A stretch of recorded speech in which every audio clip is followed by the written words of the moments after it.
एक दिन विक्रमादित्य नदी के तट पर बने हुए अपने महल से प्राकृतिक सौंदर्य को निहार रहे थे। बरसात का महीना था और नदी उफन रही थी, अत्यंत तेजी से बह रही थी। इतने में ही उनकी नज़र एक पुरुष, एक स्त्री और उसके एक बच्चे पर पड़ी। उनके वस्त्र तार तार थे और चेहरे पीले पड़ गए थे। राजा देखते ही समझ गए कि ये बहुत ही निर्धन है। सहसा वे तीनों उस नदी में छलांग लगा गए। अगले ही पल प्राणों की रक्षा के लिए चिल्लाने लगे। विक्रम ने बिना एक पल गवाए नदी में उनकी रक्षा के लिए छलांग लगा दी। अकेले तीनों को बचाना संभव नहीं था, इसलिए उन्होंने अपने दोनों बेतालों का स्मरण किया। दोनों बेतालों ने स्त्री और बच्चे को, और विक्रम ने उस पुरुष को डूबने से बचा लिया। तट पर पहुंचकर उन्होंने जानना चाहा कि वे तीनों आत्महत्या क्यों कर रहे थे। पुरुष ने बताया कि वह उन्हीं के राज्य का एक अत्यंत निर्धन व्यक्ति है, जो अपनी गरीबी से तंग आकर जान देना चाहता है। वह अपनी बीवी और बच्चे को भूख से मरता हुआ नहीं देख सकता और आत्महत्या के अलावा अपनी समस्या का उन्हें कोई अंत नज़र नहीं आता। इस राज्य के लोग इतने आत्मनिर्भर हैं कि सारा काम खुद ही करते हैं, इसलिए उसे कोई रोजगार भी नहीं देता। विक्रम ने उनसे कहा कि वह उनकी अतिथिशाला में जब तक चाहें अपने परिवार के साथ रह सकता है और उसकी हर ज़रूरत का ध्यान रखा जाएगा और पूरा किया जाएगा। पुरुष ने कहा, रहने में तो कोई हर्ज नहीं है, लेकिन उसे डर है कि कुछ समय के बाद आतिथ्य में कमी आ जाएगी और उसे अपमानित होकर जाना पड़ेगा। विक्रमादित्य ने विश्वास दिलाया कि ऐसी कोई बात नहीं होगी और उसे भगवान समझकर उसके साथ हमेशा अच्छा व्यवहार किया जाएगा। विक्रम के इस तरह विश्वास दिलाने पर निर्धन परिवार अतिथिशाला में आकर रहने लगा। उसकी देख रेख के लिए नौकर चाकर नियुक्त कर दिए गए। बड़ी मौज से वह रहने लगा। अपनी मर्जी से खाते पीते और आरामदेह पलंग पर सोते। किसी चीज़ की उन्हें कोई कमी नहीं थी, लेकिन वे साफ सफाई पर बिल्कुल ध्यान नहीं देते थे। जो कपड़े पहनते थे उन्हें कई कई दिनों तक पहने रहते थे, बदलते तक नहीं थे। जहाँ सोते वहीं थूकते थे और मलमूत्र भी त्याग कर देते थे। चारों तरफ गंदगी ही गंदगी फैल गई। दुर्गंध की वजह से उनका स्थान एक पल भी ठहरने लायक नहीं रहा। नौकर चाकर कुछ दिनों तक तो धीरज से सब कुछ सहते रहे, लेकिन ऐसा कब तक चलता। राजा के कोप की भी उन्होंने परवाह नहीं की और भाग खड़े हुए। राजा ने कई अन्य नौकर भेजे, पर सबके सब एक जैसे ही निकले। सबके लिए यह काम असंभव साबित हुआ। तब विक्रम ने खुद ही उनकी सेवा का बीड़ा उठाया। उठते बैठते सोते जागते वे निर्धन परिवार की हर इच्छा को पूरा करते। दुर्गंध के मारे माथा फटा जाता, फिर भी कभी अपशब्द का व्यवहार नहीं करते। उनके कहने पर विक्रम उनके पैर दबाते।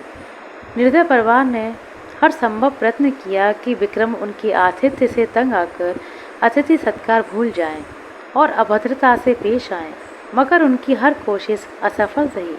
बड़े ही सब्र से विक्रम उनकी सेवा में लगे रहे, कभी भी उन्हें शिकायत का कोई मौका नहीं दिया। एक दिन उस पुरुष ने जैसे विक्रमादित्य की परीक्षा लेने की ठानी।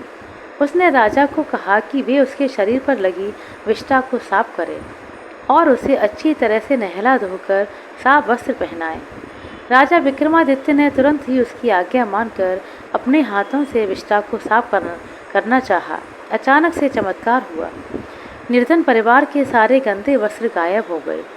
उनके शरीर पर देवताओं के द्वारा पहने जाने वाले वस्त्र आ गए। उनका मुखमंडल तेज से प्रदीप्त हो गया। सारे शरीर से सुगंध निकलने लगी। विक्रम आश्चर्यचकित थे। तभी वह पुरुष बोला कि दरअसल वह वरुण है। वरुण देव ने उनकी परीक्षा लेने के लिए ऐसा रूप धरा था। विक्रमादित्य की अतिथि सत्कार की प्रशंसा सुनकर वे सब परिवार यहाँ आए थे। जैसा उन्होंने सुना था वैसा ही पाया, इसलिए विक्रम को उन्होंने वरदान दिया कि उनके राज्य में कभी भी अनावृष्टि नहीं होगी और वहाँ की ज़मीन से 3-3 फसलें निकलेंगी। राजा विक्रमादित्य को वरदान देकर वो सब परिवार अंतर्ध्यान हो गए। इतना कहकर छठी पुतली रवि भामा बोली, बताओ राजन, क्या तुम में इतना धैर्य है कि इस तरह से किसी का आतिथ्य सत्कार कर सको। राजा भोज असमंजस में पड़ गए और बिना कुछ कहे अपने कक्ष में लौट गए। विक्रमादित्य के स्वर्ण सिंहासन ने राजा भोज की नींद को उड़ाया हुआ था। वे जल्द ही उस सिंहासन पर विराजमान होना चाहते थे, लेकिन उस स्वर्ण सिंहासन की पुतलियां ऐसा नहीं होने दे रही थीं। अब तक 6 पुतलियों ने एक एक करके उन्हें 6 कहानियां विक्रमादित्य की सुनाई। उस दिन जैसे ही राजा भोज ने स्वर्ण सिंहासन की सीढ़ियों की तरफ अपना कदम बढ़ाया, 7वीं पुतली कौमुदी ने उनका रास्ता रोक लिया। राजा को रोकने का उद्देश्य समझाते हुए उसने उन्हें सम्राट विक्रमादित्य की एक कहानी सुनाई। सभी दरबारियों समेत राजा भोज ने इत्मीनान से बैठने के बाद पुतली कौमुदी ने बताना प्रारंभ किया। एक दिन राजा विक्रमादित्य रात्रि में अपने शयन कक्ष में सो रहे थे। अचानक उनकी नींद करुण क्रंदन सुनकर टूट गई।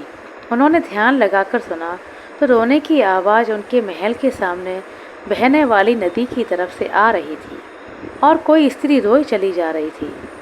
सहसा राजा की समझ में नहीं आया कि कौन सा दुख उनके राज्य में किसी स्त्री को इतनी रात गए बिलख बिलख कर रोने के लिए विवश कर रहा है। उन्होंने तुरंत अपना राज परिधान पहना और कमर में अपना दिव्यास्त्र टांग कर आवाज़ की दिशा में चल पड़े। क्षिप्रा नदी के तट पर आकर उन्हें पता चला कि वह आवाज़ नदी के दूसरे किनारे पर बसे घने जंगल में से आ रही है। उन्होंने तुरंत निर्णय लेते हुए नदी में छलांग लगा दी और तैर कर दूसरे किनारे पर पहुंच गए। फिर वही रहस्यमयी आवाज़ जिस दिशा से आ रही थी उसी दिशा में चलते चलते उस जगह पर पहुंच गए जहां से रोने की आवाज़ आ रही थी। उन्होंने देखा कि झाड़ियों में बैठी एक स्त्री रो रही है। उन्होंने उस स्त्री से रोने का कारण पूछा। स्त्री ने कहा कि वह कई लोगों को अपनी व्यथा सुना चुकी है, लेकिन कोई लाभ नहीं। विक्रम ने उसे विश्वास दिलाया कि वे उसकी सहायता करने का हर संभव प्रयास करेंगे। तब उस रहस्यमय स्त्री ने बताया कि वह एक चोर की पत्नी है और उसके पति के पकड़े जाने पर नगर कोतवाल ने उसके पति को वृक्ष पर उल्टा टंगवा दिया है। राजा ने पूछा, क्या वह इस निर्णय से खुश नहीं है? इस पर स्त्री ने कहा, उसे इस निर्णय पर कोई आपत्ति नहीं है, लेकिन वह अपने पति को भूखा प्यासा लटकता नहीं देख सकती, क्योंकि न्याय में इस बात की चर्चा नहीं कि वह भूखा प्यासा रहे, इसलिए वह अपने पति को भोजन और पानी देना चाहती है। विक्रमादित्य ने उस स्त्री से पूछा कि अब तक उसने ऐसा क्यों नहीं किया। इस पर वह स्त्री बोली कि उसका पति इतनी ऊंचाई पर टंगा हुआ है कि वह बिना किसी सहायता के उस तक नहीं पहुंच सकती और राजा के डर से कोई भी दंडित व्यक्ति की सहायता करने के लिए तैयार नहीं होता। तब विक्रमादित्य ने कहा कि वह उनके साथ चल सकती है।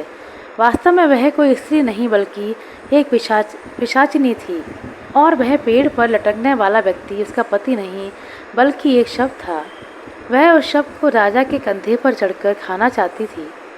विक्रमादित्य ने जब घने जंगल में उसका रूप देखा और उसकी वाणी सुनी, तभी वह समझ गए कि यह कोई मानवीय स्त्री नहीं बल्कि एक पिशाचिनी है। लेकिन विक्रमादित्य ने उसकी सहायता का वचन उसको दे दिया था, इसलिए वह उसे लेकर आए। जब विक्रमादित्य उस पेड़ के निकट आए तो वह पिशाचिनी विक्रम के कंधे पर चढ़कर उस शव को चढ़ कर गई। तृप्त होकर विक्रम को उसने मनचाही चीज़ मांगने को कहा। विक्रमादित्य ने कहा, अगर वह प्रसन्न है तो उसे वह अन्नपूर्णा नाम का चमत्कारी पात्र प्रदान करे, जिससे उनकी प्रजा कभी भूखी ना रहे। इस पर वह पिशाचिनी बोली कि वह अन्नपूर्णा पात्र देना उसके बस में नहीं, लेकिन उसकी बहन उस चमत्कारी पात्र को प्रदान कर सकती है।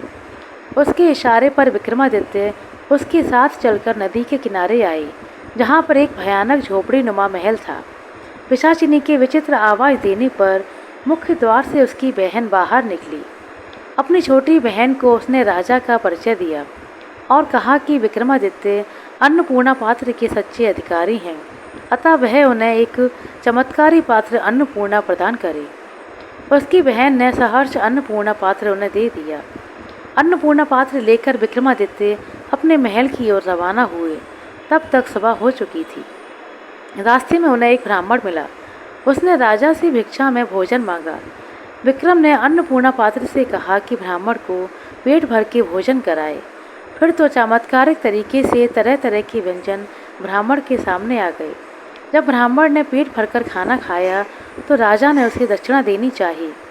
ब्राह्मण अपनी आँखों से अन्नपूर्णा पात्र का चमत्कार देख चुका था, इसलिए उसने कहा, महाराज, अगर आप दक्षिणा देना ही चाहते हैं तो मुझे दक्षिणा स्वरूप यह पात्र दे दें, ताकि मुझे कभी किसी के सामने भोजन के लिए हाथ ना फैलाना पड़े।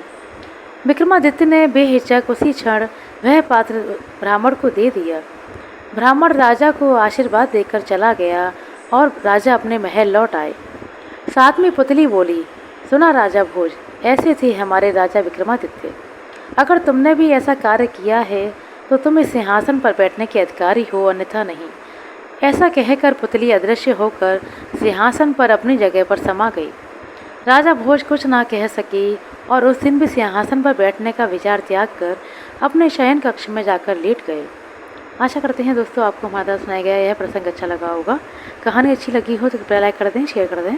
चैनल पर नए हैं तो सब्सक्राइब कर लें। अपना कीमती समय देने के लिए बहुत बहुत धन्यवाद। मिलते हैं अगली वीडियो में, तब तक के लिए नमस्कार।